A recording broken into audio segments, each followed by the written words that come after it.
It was the middle of 2021. Hightail had been delayed again. The garden, which once blossomed with hype and community, now an empty, devastated wasteland.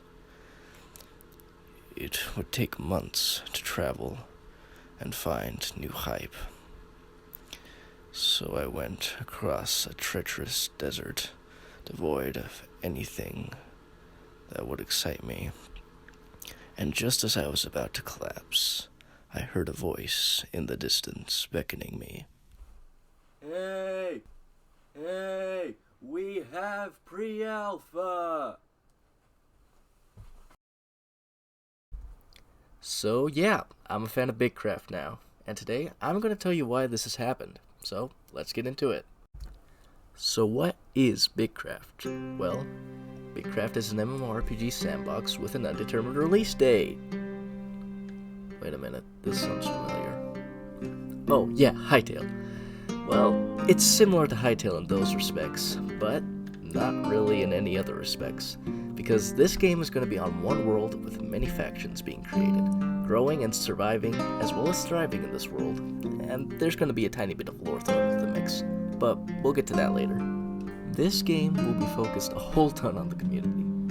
There are going to be a small amount of questing bits and RPG elements, but it's mostly either going to be exploring, surviving, or thriving within this world that has been created.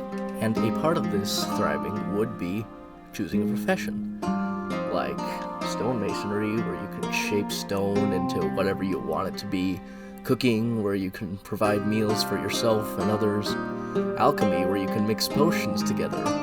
But this is all basic RPG stuff, so why would it be important? Well, these things help you to interact with the community at large, like building a tavern where weary patrons can stop for the night and eat your food and drink of your ale. Anyway, you could also build houses by learning architectural prowess, or defend your city from invaders and fighting factions within this world. And this game does seem like it'll be a lot about factions, considering there have been a lot already made, like the Shrimpire, Iridia, the Nation of Peace, and the Fish Federation, among others.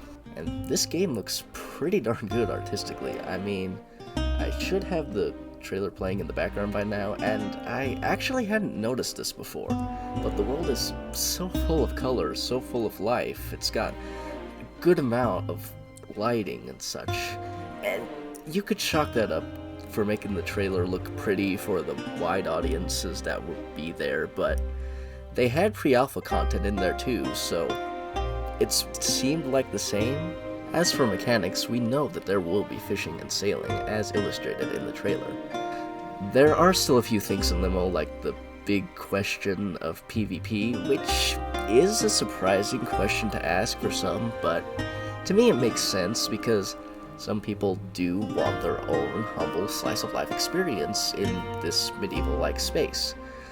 But I could also understand people wanting to fight as well, dueling in arenas like the gladiators of old, coming in with a sweeping army when your territories are being attacked. I understand both sides of this situation, but the truth is, we don't know what it'll be like yet. So, we have a good-looking game, which has a lot of stuff people like, and looks very promising. What's wrong with it? I'll tell you, the one and only gripe I have with this game is the name.